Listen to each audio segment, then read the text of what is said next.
HBO's hit series Girls follows a close group of 20-somethings as they chart their lives in New York City. Allison Williams plays Marnie, a serious art gallery assistant and the best friend and roommate to Hannah, played by Lena Dunham. Take a look.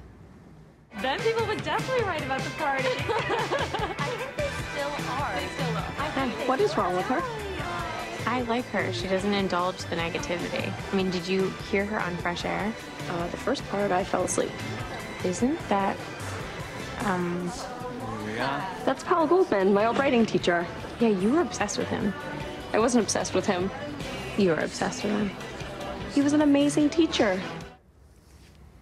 And Allison Williams joins us now. Good morning. Good morning. Thank you for having me. Our pleasure. I am like minorly obsessed with this show. I'm glad to hear it. I'm glad you're a fan. And I wasn't sure if I would be in the beginning because I'm 42. So I started watching it, and at first I thought I got a little mummish about it. I think, where I'm like, because you know the main character Lena Dunham gets cut off by her parents. She's got to support herself. Oh, yes. And I'm like, In that first episode. yep. Oh, yeah. But then as it carried on, I felt like, you know, kind of like I was going through the looking glass a bit and getting to glimpse into the lie of what it's like to be a 20-something these days. And I was reading that you feel like it's pretty true Yes, to form. Absolutely. It's also pretty specific. I mean, these are just 4 experiences that are very, very specific and come from the imagination and life of Lena Dunham, our creator. And, but yes, it's, I say that like it's, she's God. Well, I guess she is a little bit in our She sense. lately. Yeah, exactly. Right? No, but I mean, it's really, it feels very real. And girls come up to me all the time and say, this is almost hard for me to watch because it's so familiar. It feels like it's just exactly my life and it's exactly what's happening. And but that's the highest praise you can possibly get from anybody, that it just feels like it's representative of their, of their life. So you've locked in at the right time with the right vehicle. I think so. How lucky am I? Chris, do you want to keep talking about, because I want to talk about this mashup you did of Nature Boy and A Beautiful Mind. Yes. How did that come about? That got 1 million hits. Oh, yeah, it's been pretty popular on YouTube. Well, when I graduated from college, I wanted to create something so I could send it out to people and say, I want to be an actress, here's something I did, let me know, you know, what you think. And so I had been watching Mad Men, and I was obsessed with the theme song from the show. And then I took Nature Boy by Nat King Cole, and I put it, I laid it in or made popular by Nat King Cole, and laid it on top of the theme song, and I recorded it live in one take, and I put it on YouTube, and Judd Apatow saw it on the Huffington Post. And the rest is history. Well, it's very Chantusi.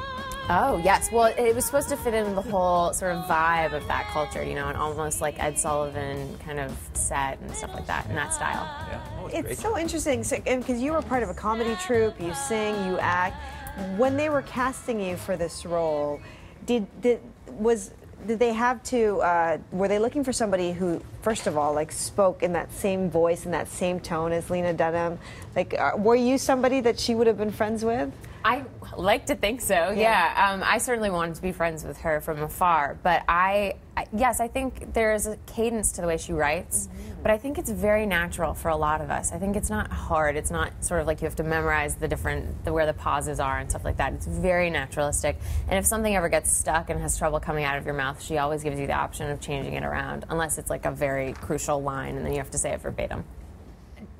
Do you come from a funny family? Because I know you were saying, or I read that you did stuff for Funny or Die, and your dad is the news anchor Brian Williams, and here in Canada I have to specify the American one. The American news anchor Brian Williams, yes. Although they met at the Olympics a couple of years ago. Yeah. That's right. The universe collapsed on its own. Yeah. Right, exactly. Yeah, he has a wonderful sense of humor. He shows up on 30 Rock, your dad, or SNL, and is funny. Oh, thank you. Yeah, I mean, he has a great sense of humor. So does my mom and my brother. Yeah, I guess we come from a humor-appreciating family. So he never says to you, look, don't be tweeting. Does he put any tweeting limitations on you? I'm not on Twitter. Oh, you're not? I'm not on I know. Twitter. I tried to look for you yesterday because I was at your launch party. Why is that? So funny. I've been thinking about that a lot lately. I think it's a combination of just worrying that I'm going to put my foot in my mouth, you know, or thinking that maybe filters are a good thing, that having this phone in my pocket at all times where I could just send something out to an infinite number of people is probably a little bit of a scary idea. But I don't know. I think it's amazing. I of course, am a consumer of Twitter, but Well, the I idea of admire you tweeting for myself. that. Oh, thank you. God bless. Well, I just try to mitigate risk where you can. Right, exactly. And speaking of risk, the show Girls takes a lot of risks. Yes. Whether it's language, whether it's nudity, all of that sort of thing, exploring a lot of different topics. Do you find that daunting? I mean, the creator, as you said, Lena Dunham, is pretty brave about just peeling it all off. Yes, and as a result, it sort of takes pressure off the rest of us, because when we see her leading by example, and she's so daring and she's so willing to take risks herself, so the rest of us just fall in line immediately. We think, all right, well, we're creating something that aspires to be very real and very honest, and that sometimes includes showing the less glamorous and less typical parts of your life that you end up seeing on television most of the time. I think it's kind of an honor to show those quiet moments that no one ever really gets to see, because you really get to know the characters in those times when you're alone in the bedroom or whatever. Are you ever uncomfortable in those scenes because the show is so true to your life? You're going through some of these same situations. Occasionally it feels almost eerily similar, but for the most part, Marnie and I are fairly different enough at least that there is some delineation, and I get to feel like I'm going to work and playing a character rather than going to work at a reality show where I'm just playing myself, which would, I think, be very challenging in a lot of ways. But yeah, I mean, it's wonderful to play something so grounded in reality. But she is definitely the most similar character I've ever played. Does your dad watch the show? He does. My whole family does.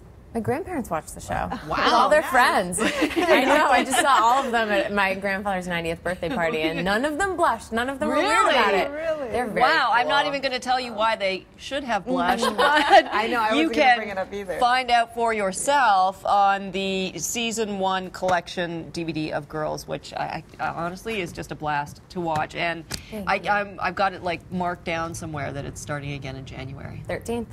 13th? Yes. There it is. All right. Thank you so much, Allison Williams. She plays Marnie on Girls. What a pleasure to meet you. Thank you so much for having me. Thank you.